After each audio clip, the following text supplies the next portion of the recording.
designing a story for a museum. Yeah, I want to tell you something about what we call storytelling.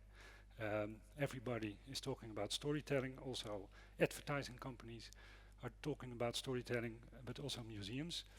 And lessons learned is the other thing. I and my company are in the, well, nice position that we are doing a lot of reinstallation and making of new museums. We are working on, I think, something of 30 projects at the moment, and we've done a lot of permanent exhibition and temporary exhibitions over the last years. A lot of those are history museums, but also some art museums. And what we do is, well, this is the slide that I show when I give a presentation of my company. We call ourselves a content design studio for museums. And we help museums to make stories unforgettable. And it's very nice that Professor Grijzenhout showed a photo of himself, no, not of himself, but thought about his past in a museum. And I think museums can make unforgettable experiences for people. I think everybody knows the first time he was in a museum. And that's a very special gift that museums have, that we can make unforgettable memories. So we want to help to make them even better.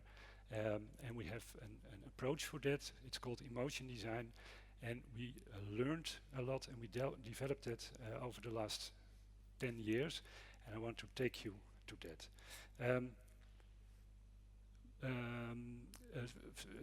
This slide some of you have already seen because we worked for some of the members who are here. Last year the Hof van Besleiden reopened. We helped them with reconstructing the story. We also worked for the Mauritshuis. You already saw that picture on the left. We were involved in making that story. Tijdens Museum we also work for, and I even saw some other clients of ours here in the room. Well, now my history. I'm a little bit younger than Professor Grijzenhout. In this year, in '89, I started my studies. I went to the university and I wanted to study history because I wanted to become a journalist. I want to tell stories and I want to connect with the public. And after a year, I thought, this is a bit boring, all those books. And I want to do things, I want to make things. So I started to write for a local newspaper. I started to work for a local television station that was new then. And I started making films. And I liked it a lot. And more I didn't like history, I liked making. And after a few years I ended up as an intern in an advertising agency, and I got to work there, and well, this was my claim to fame, a commercial for het Blinde Geleidehondenfonds with a little puppy. It was popular in those days. And I really thought, this is what I'm going to do. I'm going to make things, to communicate with the public, and even if I have to sell sausages or work for banks, it doesn't matter. But it only took me 2 years, and then I thought, this is not really what I want. I like to communicate, but I like to do it for something that I really believe in. So history came back, and I started the company with 2 of my friends, and the company is now grown to a bigger company in Amsterdam. And we started making things, films, for museums, because in the mid-90s and beginning of the century, there was a big market in the museum world. A lot of museums wanted things, and one of the things that I'm still proud of is this for the Tijdens Museum. They had a big temporary exhibition with the sketches of Michelangelo, and they also wanted to show something of his bigger work, so we made this big ceiling projection, and people were laying down on the ground and looking at this, and it was a nice project. What also happened in those days was the internet, already a little bit talked about. So all museums wanted in websites, so the most strange websites were made. This was for the Armando Museum. It didn't work very good, and we wanted to tell a story with it, and it's a whole well, art in itself. It had become to make websites. We also made a lot of these things. in-depth installations, we call them. So touchscreen with a lot of information.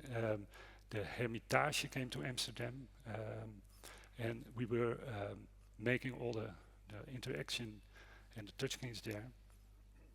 And I think 15 years ago, yeah, something like that, we did a big project, one of the biggest projects we did till date. It was for a museum in the east of the Netherlands.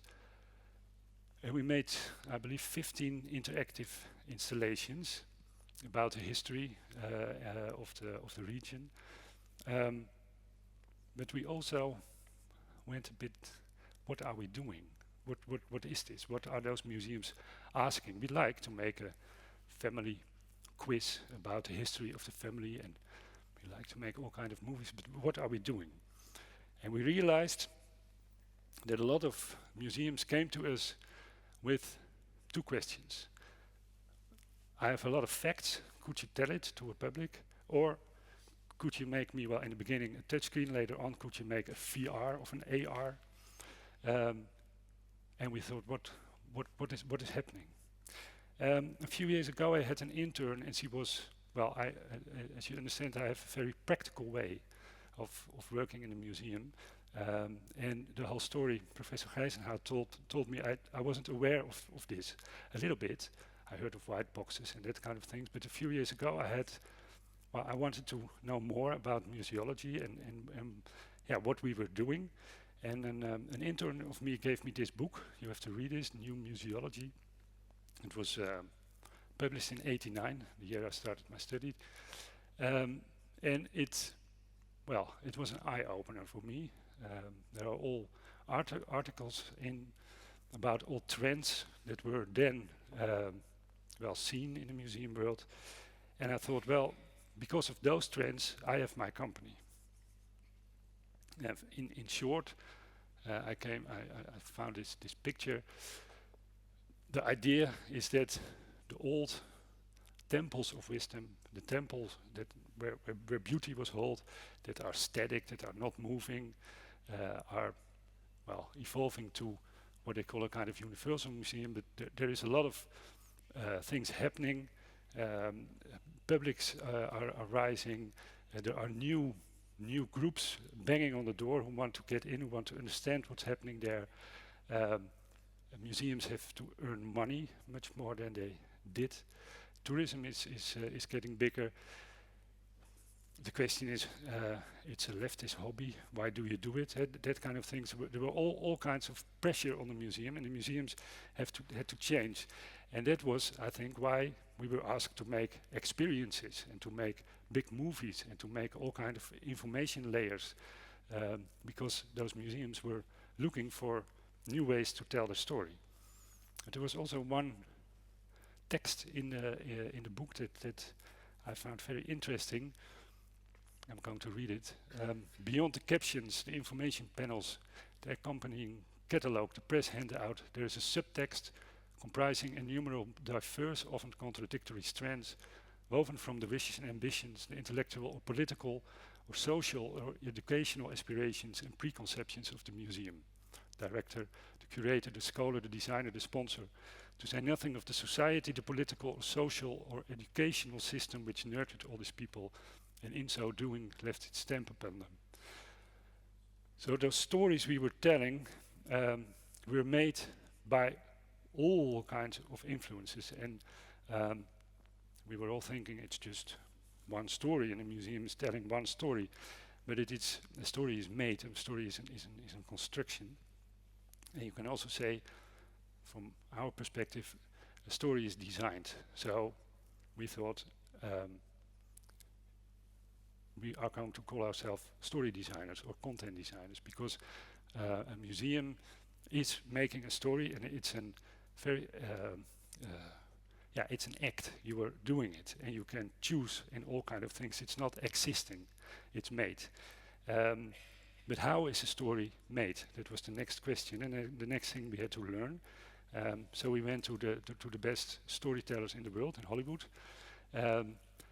This is a book by Robert McKee. He is the most famous script director, script doctor in Hollywood, and I believe he's not living anymore, or he's very old, but he gave a lot of master classes. And it's a nice book. It's all about film, and it's about how scripts are written. But the biggest lesson we learned from it is that what he said, everything in a film is made. It's thought up by the scriptwriter. It's not existing. You can think of what genre your film can be. You can make a love story, or you can make a crime story, or you can make a thriller. That's your choice. There is no constraint on what you can think of. And it was very interesting, and we thought, okay, maybe a museum is like a bit like a film, only in a museum there are facts. A screenwriter can make up things. In a museum that's not the case. But what is this story? And we think, and we tried and we learned and we think there are more layers in a story. It begins with the facts. What do I learn? What do I want to see? What do I want to have? What do I read when I'm in a museum? But we think the more important question is, from the perspective of a visitor, why is this important to me? Why do I have to look to this painting? Why do I have to read this text? Why do I have to go into this building? So what's the meaning of this? What do I take away? And I think that's a very important step in making a story in a museum. And it is something that, as a museum, you can decide this. You can think of what the meaning is, and you can answer this question: why is what I'm telling important to my public? One thing, you have to know what your public is, but that is the next thing. What we also learned is that the emotion or the genre is also something you can decide on. You can decide to tell the story of old Dutch paintings, and you can make it a very proud story that we are proud on what we made as a Dutchman. You can also make it a story about suppression, or you can make it a story about flowers. Someone did. You can choose what emotion people are going to feel, and then you can go to the how. We call this emotion design because it sounds good, and that I learned from my advertising years. Internally, we say, emotion is meaning design. And we think that's the most important. What we try to do with the museums we work for is to help them answer the question: what is the meaning of the story you're telling? And you have to be very clear in this. And probably, the best is if you can answer it in one word or in a very small sentence, because then you can also tell it to your public. Well, how does it work? This is the Rijksmuseum Boerhaven. It's a museum about science and history of science, history of medicine. It was European Museum of the Year in 19, I believe. And we helped them designing the story. The facts is the history of science. That's the factual layer. They have a big collection with a lot of wood, a lot of brass. It's a very nice collection. It's world-renowned. But why do we have to see this? Well, a little bit. What you see here is Constantijn Huygens, the most famous Dutch scientist. And you see his lenses that he made, but they are in front of his portrait.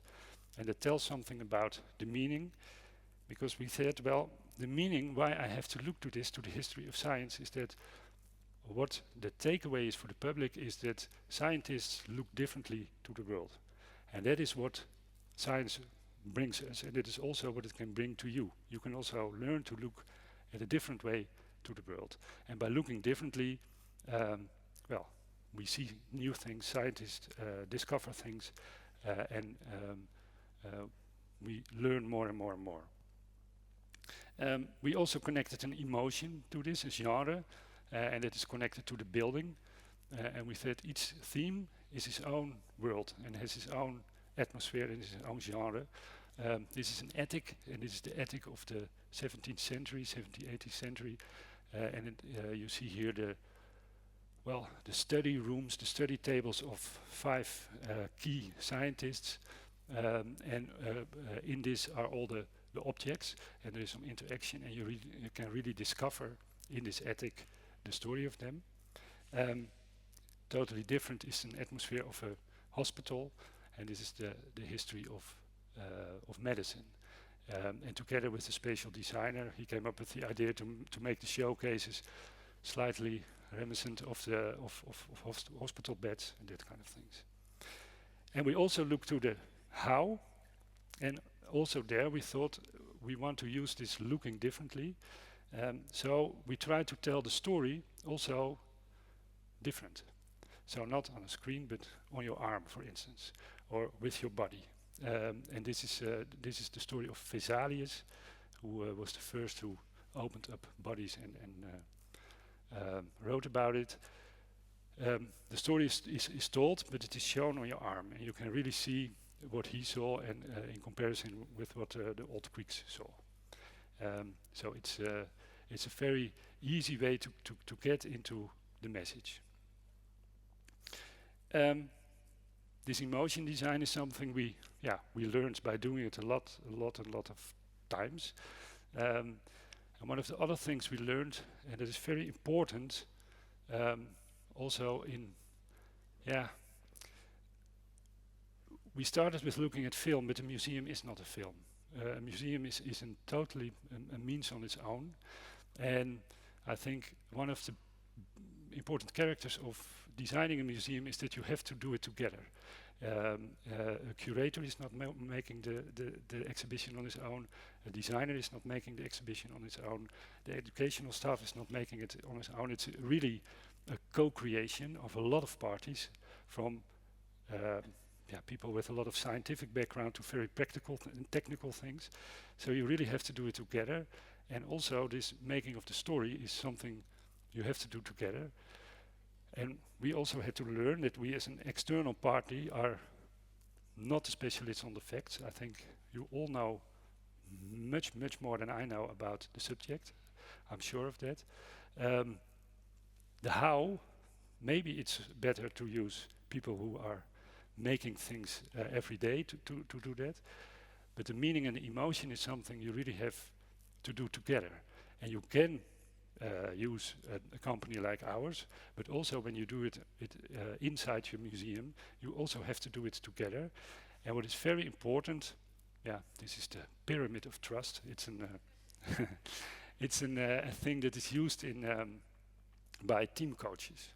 And sometimes I think about this, and while talking about meaning and about what is it about that you are telling the world, it is of course a very emotional thing.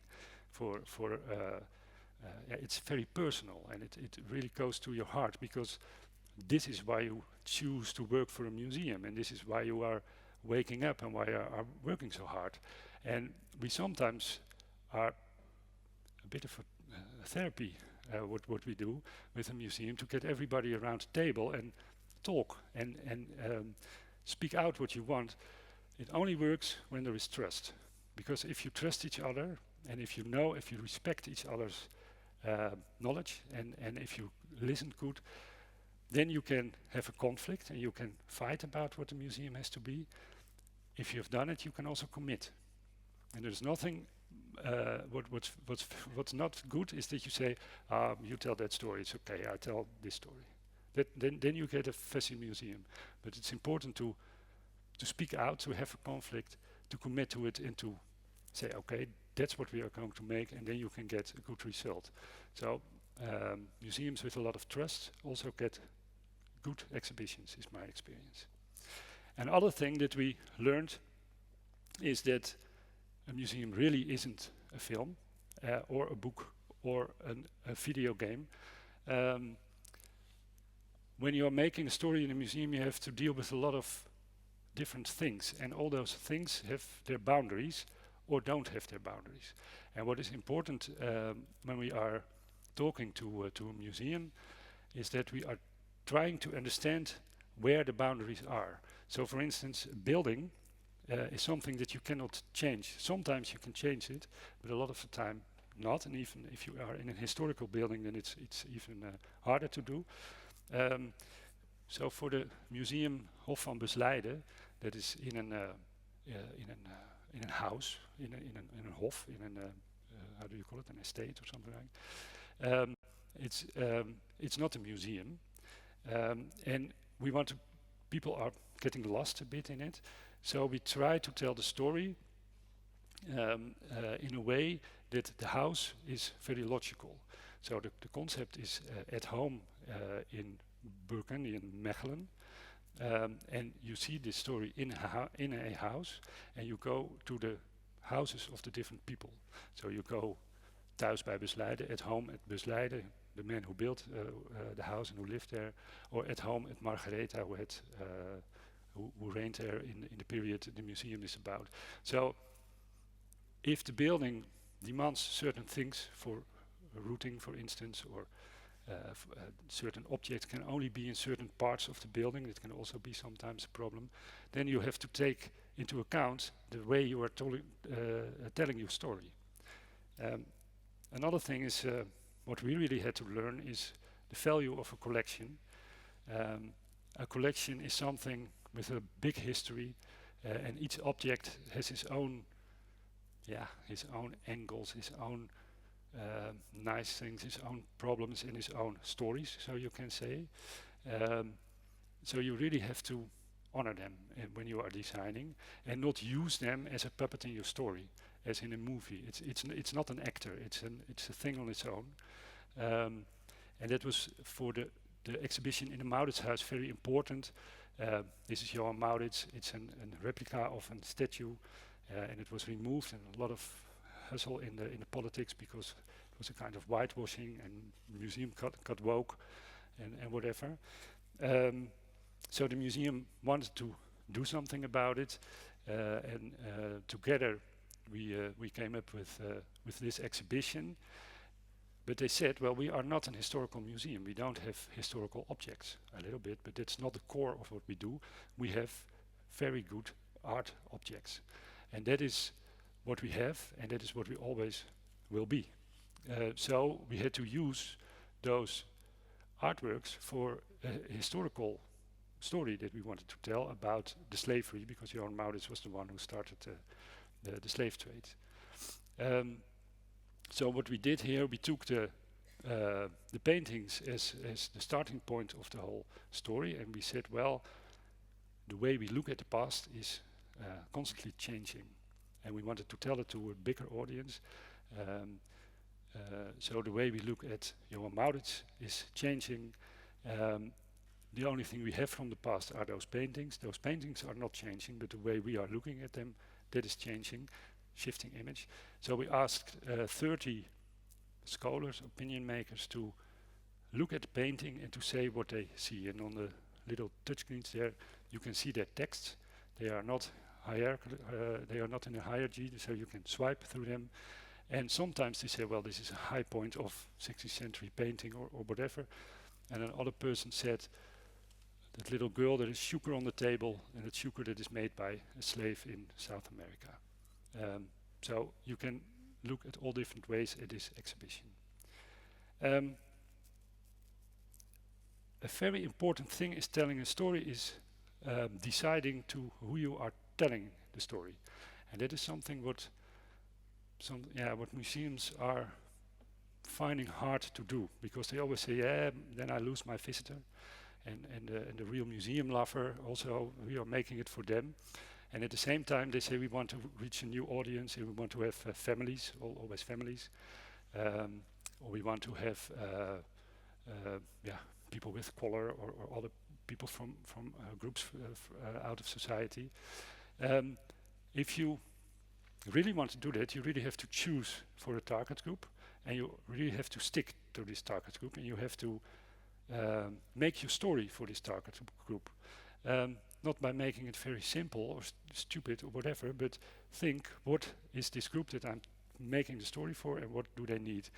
The museum in Breda, the city museum, wants to tell a story to families, because there are a lot of families in Breda, and they wanted to make it accessible for families.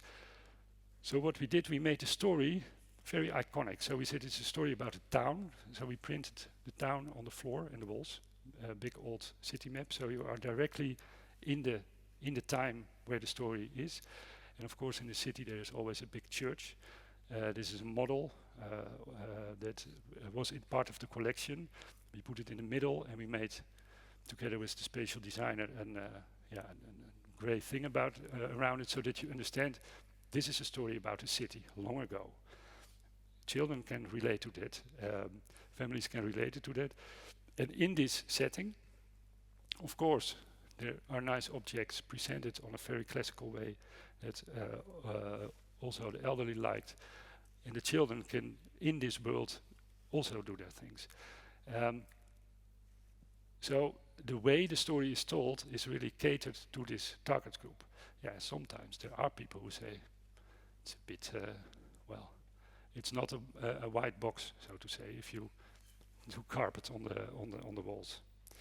The organization is also an important thing. When you're making a story, you have to think about who you are and how you are organized. What kind of means can you use? Can you use, for instance, guides on the floor who are going to tell things, or don't you have those people? But also on a deeper level, you can use this emotion design to think about who you are and what the message is that you want to give to the world. The Tijders Museum changed their director, and they wanted to have a little bit of distance and think about what is it we are here for, what are we doing. And together we had a session, and they decided to go back to the ideals of Peter Tyler and to be a museum of enlightenment, and to use those principles again. It's now a kind of fundament under the organization, and it's translated in all kinds of activities and exhibitions. So that's, then you have to take the whole organization into account. So a museum is a special thing, and that is why we like so much to work for it. It's difficult, it's a lot of hassle, it takes a long time, it costs a lot of money.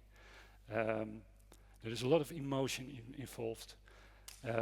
And well, we are in the luxury position that we almost could do every year a reinstallation of a permanent exhibition. When you are working at a museum, it's only once in a generation, or maybe, I think you are right, that it's more often, 10, 15 years. So what we always stress is the last thing, dreams and ambitions. And that is a very, very important thing to, you do this work because you wanted this. As a child, I think everybody here once as a child was under the impression of a museum and has his memories, and that is why we are here. So don't be shy, share those dreams and ambitions, and do something with it, because it can really help. Because remember, a story is something that you design, and if you don't speak out what is really inside your heart that you want to share with the world is never going to know it. So that was what I want to share for today.